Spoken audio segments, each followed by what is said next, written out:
이 시대를 향한 하나님의 탄식의 첫 음이 있습니다. 여러분이 이제 다양하게 그것을 반응하시고 이 시대를 향한 하나님의 탄식은 이런 단어일 것이다, 예배일 것이다, 찬양일 것이다, 다양하게 이야기할 수 있습니다. 그러나 저는 오늘 이 아침에 이 시대를 향한 하나님의 첫 음이 뭐냐? 우는 자가 없다. 또 다른 표현으로 하면 회개하지 않는 너희들이다. 우리 한번 이렇게 외쳐볼까요, 여러분? 울어야 산다. 회개해야 산다. 우는 것이 감정으로 우는 것이 아니라 반드시 거기에 포함되는 단어는 회개하며 울어야 된다라는 거예요. 시편 여러분 55편에 가면 이 55편은 다윗이 지은 그 시편인데요. 다윗이 지은 시편 중에서 가장 훌륭한 시편 중에 하나가 시편 55편이에요. 그런데 여러분 시편 55편에 보시면 다윗은 여기서 살면서 인생을 살아가면서 저와 여러분들 같이 똑같이 인생의 자리에서 겪는 슬픔들, 또 그러면서 우리 인생에서 겪는 여러 가지 실망들에 대해서 가슴 깊이 느껴지는 자신이 느꼈던 고통의 깊이를 거기서 시편 55편에서 노래하고 있어요.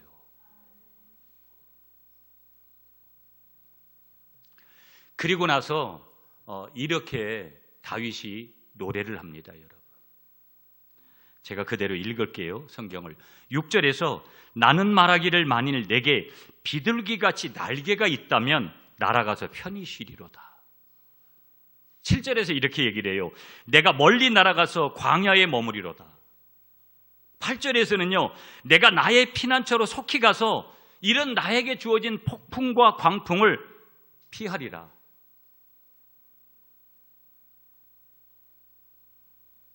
여러분, 인간적으로 짐작하면 다윗이 하나님 마음에 합한 사람이고 하나님 앞에 그렇게 쓰임을 받은 사람인데 다윗이 인생살이가 이랬구나. 다윗이 지금 절규하고 있습니다. 그렇다면 다윗만 절규하고 있느냐? 여러분, 오늘 우리는 어찌 보면 매일 위로받아도 현치 않을 정도로 우리의 삶의 자리는 때로는 피폐하고 외형보다는 내면적으로 여러 가지 고통도 있고 삶의 자리에 고통도 있습니다.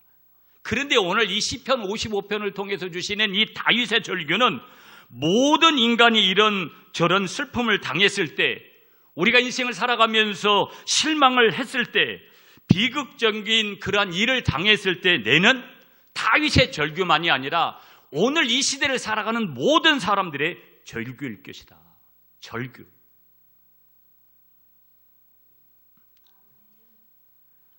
다윗은 그렇게 얘기하는 거예요. 지금 시편 55편에서요. 내게 만약에 새처럼 날개가 있다면 이런 나에게 주어지는 이 끔찍한 고통과 고뇌로부터 멀리 날아가 버리고 싶다라는 거예요. 여러분, 저도 목회를 하고 인생을 살다 보면 어느 날 그냥 차 타고 어디론가 가버리고 싶거든요. 여러분들도 그럴 때가 있잖아요. 자식이고 뭐고 직장이고 뭐고 돈이고 뭐고 다 필요 없이 그냥 어디론가 어느 날 불현듯이 떠나고 싶은 가을 남자들. 가을이니까. 예. 여자분은 봄에 찾아야 되고. 근데 봄, 가을이 없어요. 인간은 누구든지 이런 절규가 찾아오면 절규의 순간에 어디론가 그냥 날아가 버리고 싶은 것이죠.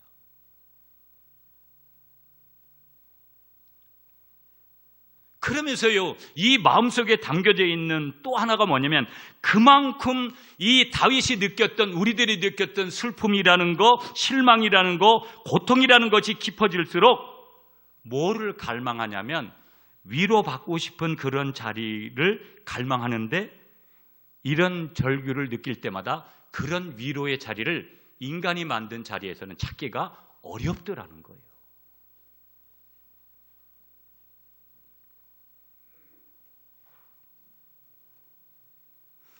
그러면서도 이런 절규가 찾아오면 지푸라기 하나로라도 찾고 싶은 게 인간의 마음이고, 누군가에게 위로받고 그 위로받기를 갈망하는 그런 부르짖음 속에 우리가 있는 것이 우리의 인생사더라는 거예요. 제가 이제 얼마 전에 이제 몇 년 전에 천국을 가셨는데, 제가 좋아하는 외국의 목회자 중에 존 스토트라는 목사님이 계세요. 설교를 준비하면서 그분이 쓰신 산상수훈 책을 보다 보니까 이 두 번째 오늘 본문의 복을 말씀하시면서 그분은 이런 말씀을 하셨어요.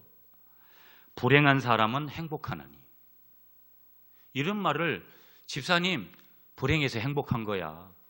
권사님 불행해서 행복한 거야. 성도님 불행해서 행복한 거예요. 세상 사람들한테 가가지고 그렇게 불행해서 행복한 거야. 친구들이든지 지인들한테 그렇게 얘기하면 잘못하면 뺨 맞는 거예요. 이런 역설은 이성의 눈으로 사람들이 살아가는 그곳에, 불신자들이 살아가는 그곳에 세상에는 이런 원리를 절대 말하지 않습니다. 남보다 위에서야, 남보다 먼저 가야 네가 1등할 수 있다.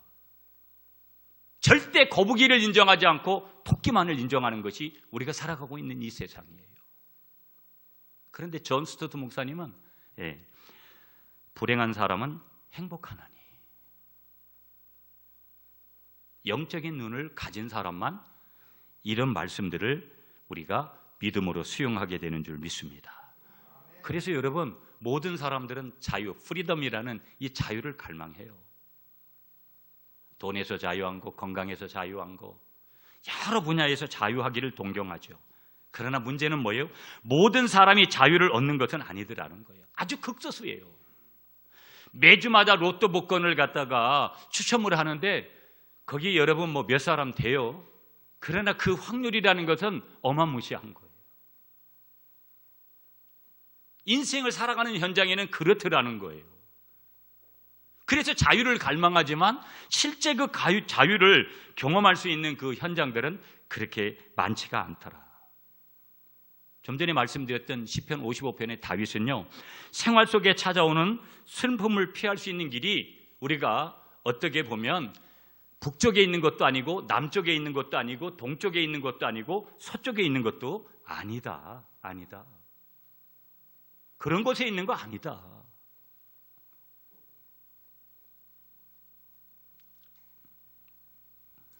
그러면서 또 한 가지, 그것은 인간이 미칠 수 있는, 인간이 손댈 수 있는 그런 인간의 힘이 미칠 수 있는 어느 곳에 있는 것도 아니다. 그러면 뭐냐 도대체? 이 우리가 갈망하는 그 자유라는 것, 오늘 본문으로 말하면 우리가 갖고 싶은 그러한 복, 위로의 복은 어디로부터 오는 것이냐? 한 가지로 다윗이 고백하는 거예요. 하나님이 인간에게 주시는 위로보다 더 큰 위로는 존재하지 않는다. 다윗이 그것을 깨달은 거예요. 다윗만 깨달으면 되겠어요? 오늘 저와 여러분들이 이 영적인 진리를 깨달아야 될 줄 믿으시는 여러분이 되시기를 축복하겠습니다. 그럼 이런 가운데서 이런 이유 때문에 우리 시대 사람들은 울어야 되는데 하나님의 말씀은 우는 자가 없더라는 거예요.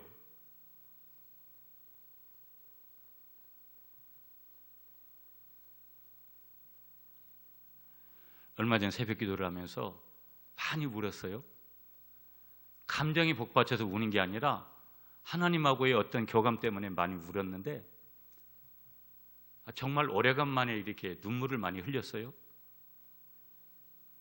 너무나 조금 감동적이었고 뭔가 그럴 때마다 우리의 뉘앙스는 뭐겠어요? 좀 더 주님이 가까이 계신 것 같은 그런 느낌도 가지고. 그런데 그런 우는 자들이 있어도 극소수더라. 하나님의 마음은, 하나님의 말씀은. 사도행전 20장 31절에서요, 사도 바울은 에베소에 있는 장로님들에게 이런 얘기를 해요. 그러므로 여러분이 일깨워 내가 3년이나 밤낮으로 쉬지 않고 눈물로 각 사람을 훈계하던 것을 기억하십시오. 장로님들, 3년이나 눈물을 흘리면서 훈계했다.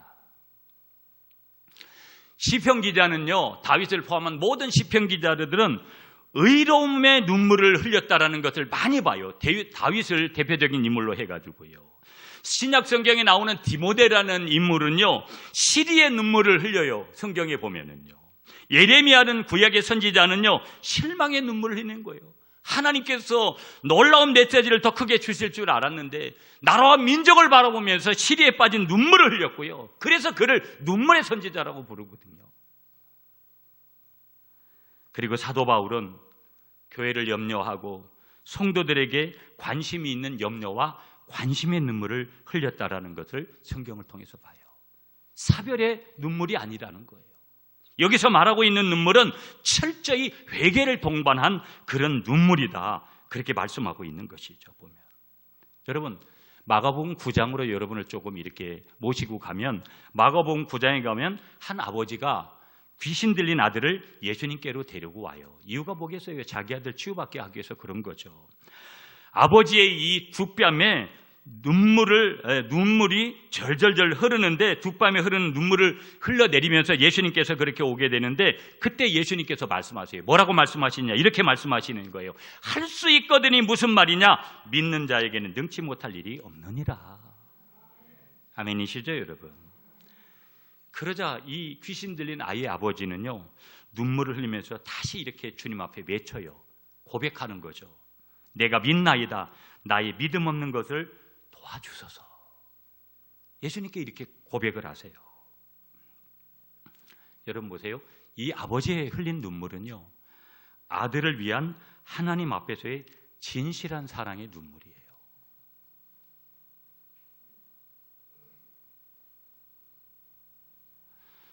오늘 아침에 제 동생한테 전화가 왔어요. 우리 어머니는 우리 하나님 은혜 가운데 예전 몇 년 전에도 병원에서는 끝났다고 얘기를 했고, 오늘 아침에 또 이제 저희 집은 섬이잖아요. 그래서 행정선이라고 비상시에 쓰는 배를 타고 또 이제 병원에 나오시게 되나 봐요. 아마 집에 다시 못 가실 수도 있어요. 저는 오늘 아침에 이렇게 기도했어요. 더 많이 사시고 그러면 좋으시지만 결국은 가면 영원한 천국에 사시니까 제가 할 수 있는 거 다른 거 없어요. 그만 달려가가지고 병원으로 가는 건 제가 할 도리도 아니고. 그리고 제가 잠깐 그런 생각을 했어요. 우리 어머니가 저를 낳으시고 그 다음에 지금까지 저를 위해서 기도도 해주시고, 제 나온 어릴 때의 그 순간이 주마등같이 스쳐가는 그런 몇 가지들이 있었어요. 부모가 자식을 향한 사랑, 자식이 부모를 향한 사랑. 지금 이 아버지는 귀신 들린 아들이 고침받는 그 현장에서 아들을 사랑하는 마음으로 진실된 사랑의 눈물을 흘리는 것이죠. 이런 눈물, 더 나아가서 이런 어떤 눈물을 더 나아가서 하나님 앞에서 회개를 동반한 죄의 문제를 근본적으로 애타며 하는 이런 눈물, 이런 우는 자가 참으로 부족하더라. 일본에 여러분 하천풍원이라는 목사님이 계세요. 그분이 일본 원식 이름은 가가와 도요히코라는 그런 목사님인데요. 그분이 이런 말씀을 주셨어요. 눈물은 하나님의 기묘한 설계다. 눈물은 하나님의 기묘한 설계다. 그러니까 때때로 눈물을 흘리는 것은 여러 가지로 좋은 거겠죠. 영국의 유명한 스펄전 목사님은요, 천국에는 메마른 눈으로 못 들어간다. 토마스 무어라는 분은 회개의 눈물은 천국의 대문이다. 천국의 대문은 반드시 회개의 눈물로 되어 있다. 야고보서 여러분 4장 9절에 가보니까 슬퍼하며 애통하며 울지어다. 성경에도 그렇게 말씀하고 있어요. 여러분, 세상 사람들은요, 피하고 싶은 게 뭔 줄 아세요? 눈물입니다. 내 눈에 눈물 내기를 싫어하는 거예요. 물론 회개라는 단어, 회개의 눈물도 모르지만 세상 사람들은 내 눈에든 내 자식들이든 내 가족들이든 내가 알고 있는 사람들의 눈에 피눈물 나지 않게 해달라고 그렇게 몸부림치는 거예요. 그래서 돈 벌고.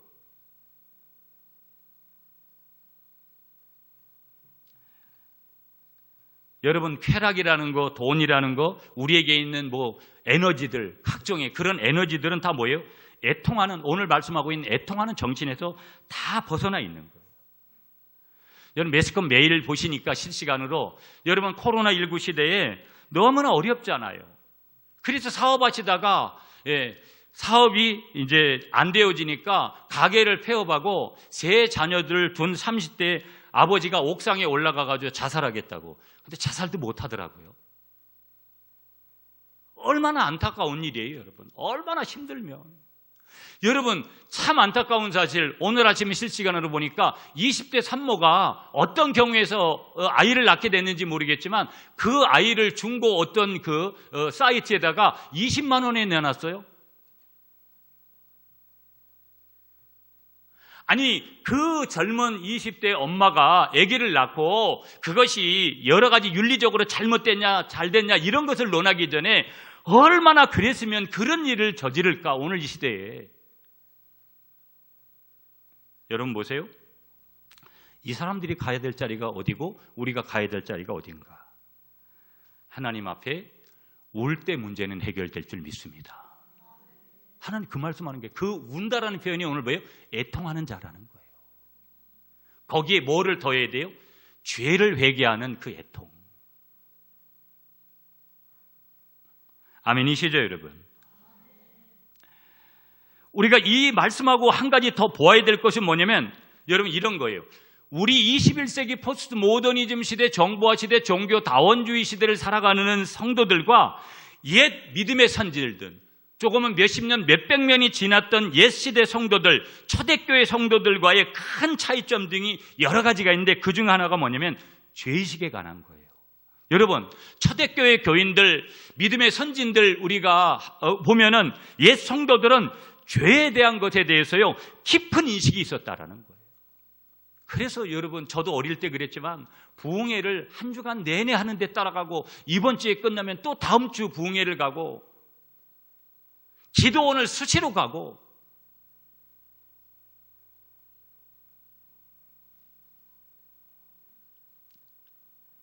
이 죄의식에 대한 깊은 인식.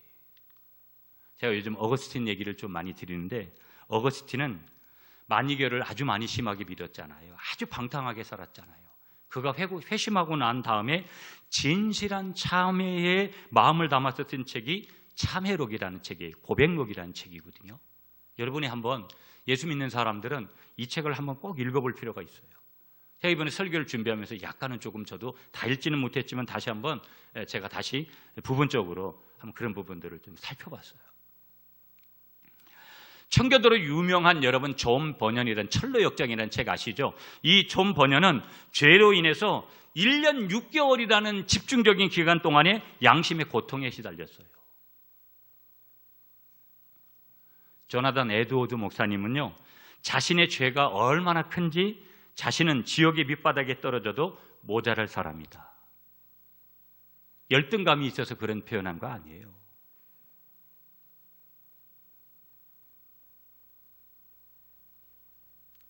이처럼 뭐예요, 여러분? 신앙의 거성들은 보면 참으로 깊고 넓은 죄의식과 죄에 대한 애통함, 회개가 분명히 있었다라는 거예요. 그런데 오늘은 어떠냐라는 거예요. 잘 회개하지 않아요. 회개하는 사람과 회개하지 않는 사람은 분명히 달라요. 그러나 대부분의 8, 90%는 회개하지 않고 살아요. 죄의식이 없어요. 시대의 사조에 시대의 흐름이 그렇기 때문에 그렇다라고. 이 회개가 얼마나 중요한지요. 오늘 개신교가 있게 한 마르틴 루터가 종교개혁을 할 때 95개조의 반망문을 붙이는데, 그 반망문에서 마르틴 루터는요, 우리의 전생에는 회개와 뉘우침의 연속이다, 이런 선포를 해요. 여러분, 회개 자주 하시는 여러분이 되시기를 축복합니다. 죄를 회개하는 거예요. 윤리를 회개하는 것도 있지만 죄를 회개해야 된다는 거. 포인트는, 여러분, 복음서를 보시면 예수님께서 우셨다. 예수님은 잘 웃으시지도 않으셨지만 우셨다라는 것이 2번이냐 3번이냐, 겟세마네 동산까지 하면 3번인데 대표적으로 2번 우셨다고 보면, 한 번은 나사로의 무덤에서 유대인들의 불신앙을 생각하시면서 우셨고요, 또 한 번은요, 예루살렘의 죄악과 완고한 마음을 보시면서 예수님께서 울으셨어요. 눈물을 흘리신 거예요. 우셨다라는 거예요. 그러면 예수님께서 왜 우셨느냐? 포인트는 죄가 문제였다라는 거예요. 죄 때문에 우신 거예요. 사람들의 죄 때문에. 그렇다면 예수님께서 뭐라고 우리에게 말씀하시느냐? 오늘 우리의 죄를 위하여 울라고 말씀하시는 거예요. 아멘이십니까, 여러분? 자, 오늘 본문을 볼게요. 오늘 본문 다시 한번 읽어주세요. 한 절이니까 마태복음 5장 4절 시작.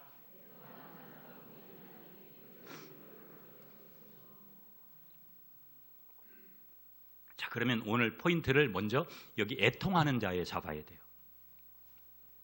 팔복에서 여러분이 꼭 잡아야 될 것은 뭐냐?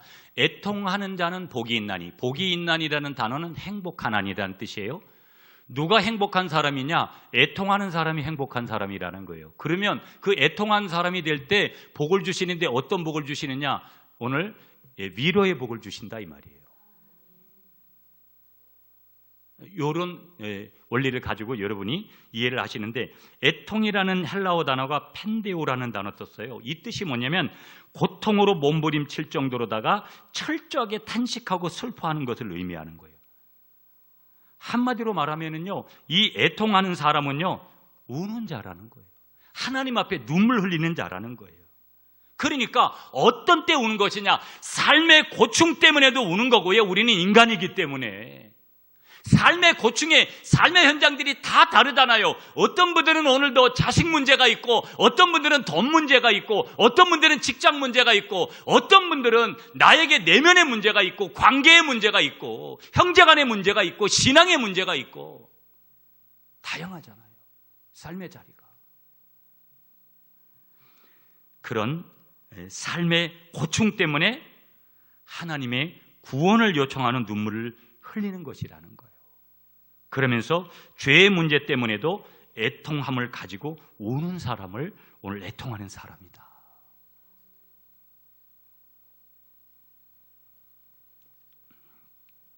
세상은요, 여러분 보세요. 애통하는 자가 복이 있나니, 그러면 굉장히 말도 안 되는 소리라고 그렇게 얘기를 해요. 그렇잖아요, 이 시가. 그리고 세상의 관점은요, 애통하는 자가 복이 있나니 그러면 이런 거 다 피해가고 싶어요. 그리고 우리가 신앙도에 가만히 보면 십자가가 없으면 주님 이런 거는 우리의 삶에서 늘 피해가게 해달라고 일천번제를 한다든지 감사헌금을 한다든지 아니면 내가 어떤 신앙의 어떤 행위를 한다든지 하나님께서 나의 어떤 조건을 들어주는 것을 위해서 그렇게 할 때가 있어요. 나쁜 거 아니에요. 그러나 정답은 또 아니에요.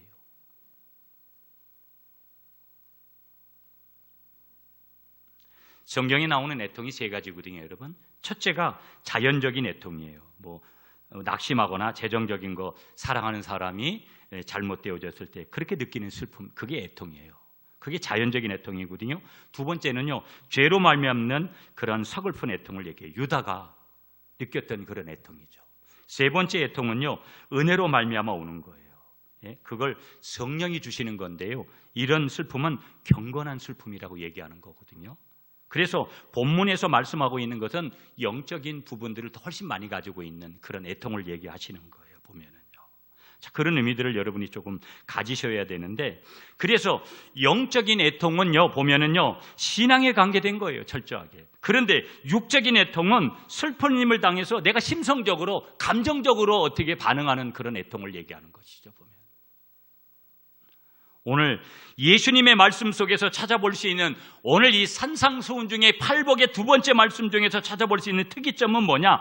하나님의 위로를 애통과 깊은 슬픔과 연결시키고 있고 눈물의 골짜기를 통과해서 희락의 마음에 도달할 수 있다, 이런 말씀을 주시는 거예요. 아니, 우리 세상적으로나 인간적인 이성적인 접근은 하나님이 좋은 거를 먼저 주도록 하셔야 되는데, 나쁘고 고난스럽고 하는 그런 것들을 거쳐야지만이 반드시 희락에 기뻐할 수 있는 마음에 도달한다. 그러니까 어려운 거죠. 이것이 어떤 때는 우리의 관점으로는 세상에 있는 모든 일들은 이 원리를 반대합니다. 좋은 것 주고 나중에 나쁜 일 오면 그것도 감당하기 어려우니까 좋은 것부터, 그리고 항상 좋은 거, 이걸 추구하는 거예요. 이 원리라는 거예요, 세상의 원리는. 세상은 이렇게 말합니다. 여러분, 단순하게 먹자 마시자, 우리가 즐기자, 내일이면 우리가 죽는데 우리는 이런 삶을 살아야 된다.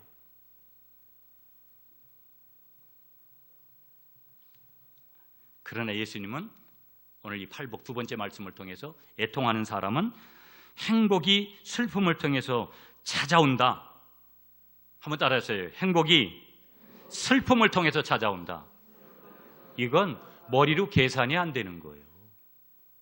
아무리 우리가 머리로 계산을 해도 이런 원리는 찾을 길이 없어요. 성경에 우리 하나님으로부터만 이게 찾아오는 거예요. 머리로 이성으로 납득 못해. 이건 역설이에요. 패러독스예요. 죽으려고 하면 산다. 세상은 살려고 부등부등해야 된다. 네가 1등 해야 된다. 그런데 예수님은 너는 죽으려고 해야 된다. 그것도 남을 위해서 죽으려고 해야 된다. 그러면 너도 살고 남도 산다. 이 원리를 가르쳐 주시는 거예요. 누가복음 6장도 마찬가지예요. 여러분, 팔복에 대한 말씀이잖아요. 주님은 그 주님의 의도를 예리하게 거기서 다시 보여주세요. 이제 우는 자는 복이 있나니 너희가 웃을 것이요. 우는 자가 복이 있다. 너희가 이제는 울었기 때문에 울 차례다. 예수님께서 그렇게 말씀하시는 거예요. 이 누가복음 6장에 대한 말씀을 마틴 로이드 존스 목사님이 이렇게 표현했어요. 이 말씀은 세상의 웃음, 기쁨 그리고 행복을 비판하고 애통하는 자에게 축복과 행복, 기쁨과 평화를 약속하는 것이다. 그렇게 마틴 로이드 존스 목사님이 그렇게 해석을 했더라고요. 예수 믿는 우리들은요, 이런 거라는 거예요. 아, 나는 얼마나 비참한 인간인가? 우리가 그걸 깨닫는 거예요. 누가 이 죽음의 몸에서 나를 건져주겠는가? 라고 하는 외침이 무엇인가를 아는 사람이 누구냐? 예수 믿는 사람이더라는 거예요. 도를 아세요, 여러분? 어느 날 중이 와가지고 이렇게 물어본 줄 착각하시죠? 성령이 우리에게 물으시는데 네가 참 도를 아느냐? 십자가의 도를 아느냐? 복음의 도를 아느냐?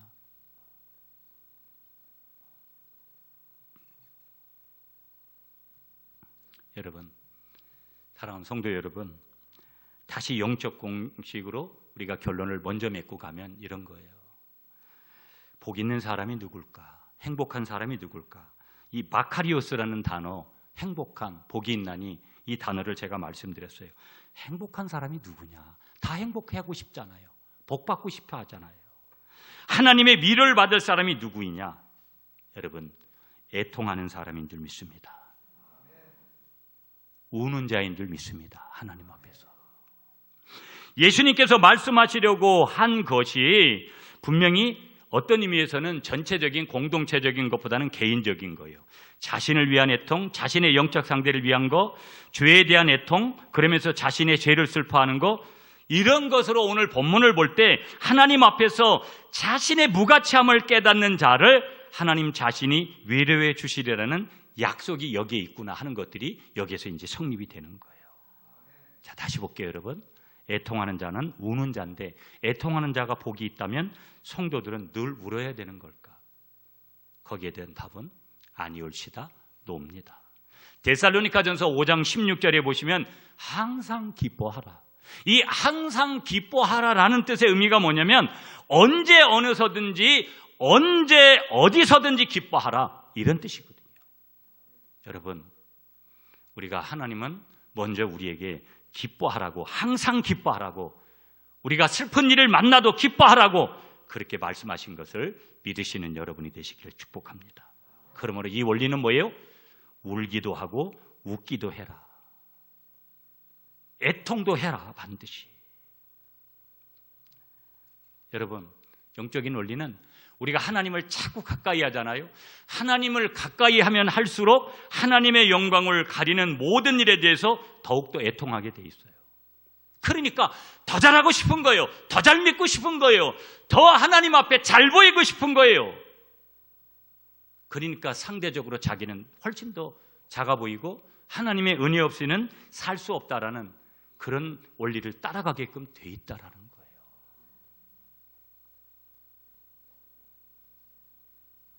더 나아가서 남을 위해서 애통하는 자는 더 복된 줄 믿으시는 여러분이 되시기를 축복합니다.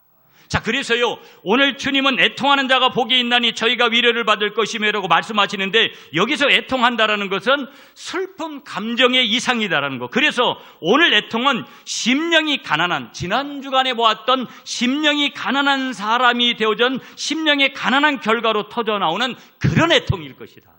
그런 애통. 영적으로 완전히 나는 파산된 것을 인정하는 것, 그것이 심령이 가난한 것이라고 말씀드렸는데, 지난 주간에 그것 때문에 아파하면서 통곡하는 것은 그것이 바로 오늘 우리 주님께서 말씀하시는 애통이다. 애통. 그것이 애통이다. 그럼 심령을 가난한 것을 인정한다라는 것은 뭐예요? 고백이고, 그런 고백 때문에 우는 것은 통회하는 거라는 거예요. 우리가 통회하는 것이다. 예수님은요, 이 팔복의 아주 중심 인물이시니까 애통하는 거와 친숙한 슬픔의 사람으로 이 땅에 3년 동안에 공생애도 감당하시고 이 땅에 33년 동안의 삶을 사셨어요. 믿으십니까, 여러분? 바울은요, 빌립보서 3장 18절에서 눈물을 흘리며 말하노니 여러 사람들이 그리스도 십자가의 원수로 행하느니라. 눈물을 흘리면서 말하는 거예요. 그러니까 십자가를 거부하더라. 십자가를 외면하더라. 아주 분명하게 그렇게 선언을 하는 것이죠. 여러분, 계속 말씀드렸지만 오늘 저와 여러분들 속에 이런 탄식이 없다라는 거예요. 이런 탄식이 없으니까 교회를 섬기면서 교회 안에, 여러분, 우리 구미 갈릴리 교회 한 교인이 됐다라는 것은 여러분 오늘 우리에게 얼마나 특별한 거예요. 세상에 그렇게 수많은 사람들 중에 우리에게 이 구미 갈릴리 공동체를 통해서 특별한 만남을 우리가 가지게 됐다면 여러분, 적어도 용서하지 못할 영역은 없는 거예요. 이해하지 못할 영역은 없는 거예요. 그런데 왜 우리는 그런 걸 못하죠? 왜 우리는 그런 걸 잘 못할까요? 여러분, 구약의 기도라는 단어는 올라라는 히브리어 단어예요. 이 올라라는 단어가 뭐냐면 레위기 1장에 나오는 이 번제 중에 번제를 얘기하는 거거든요. 그러면 기도라는 것은 항상 어떤 식의 기도가 돼야 되냐? 자기를 먼저 잡아야 돼요. 죽여야 돼요. 그리고 자기를 각도해야 돼요.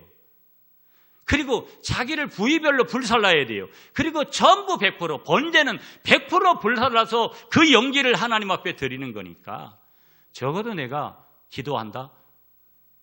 기도하는 사람이 남을 용서하지 못한다? 그 기도 다 헛된 거예요. 그런 기도를 왜 해요? 시간 낭비지.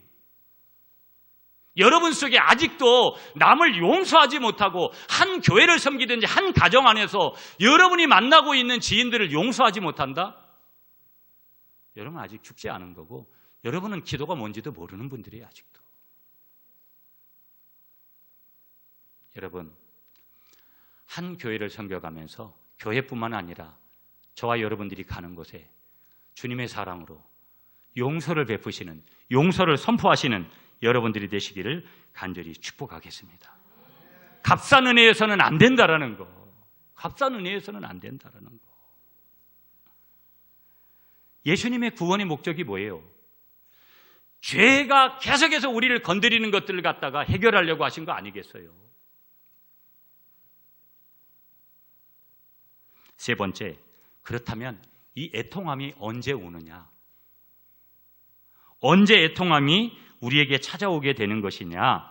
그 애통함은 첫째, 죄에 대한, 다시 말하면 죄가 무엇인지를 바로 알 때 이 애통함이 생긴다라는 거예요.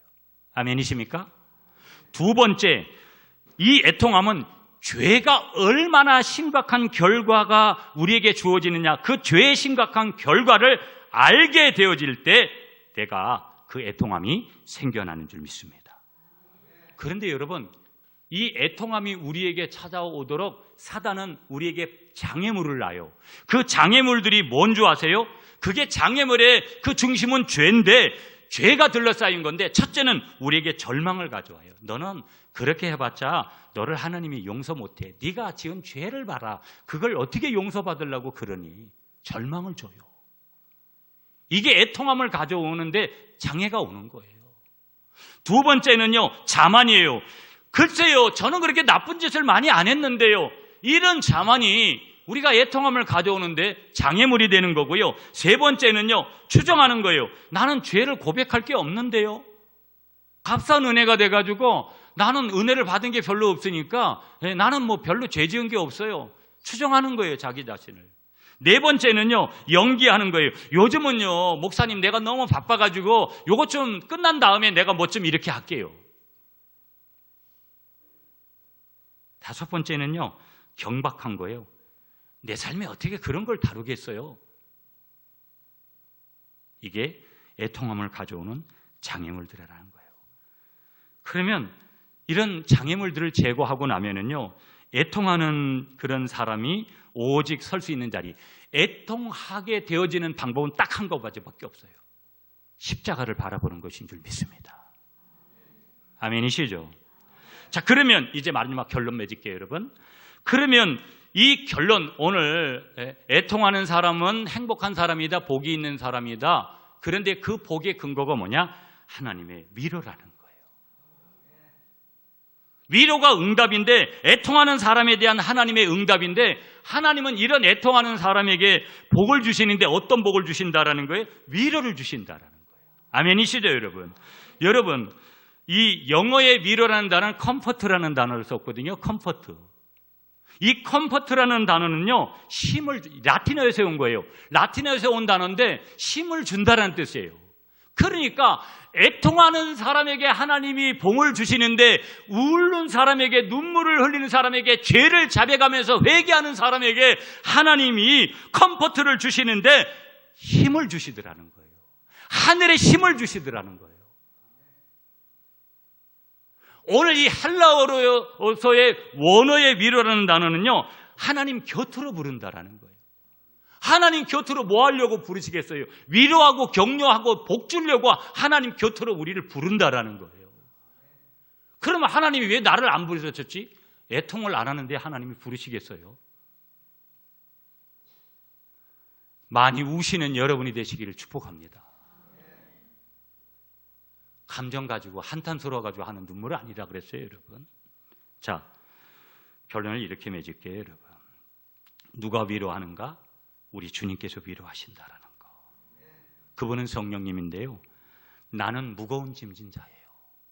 우리 주님은요, 다 내게로 와라, 무거운 짐진 자들아, 내가 너희를 쉬게 하리라.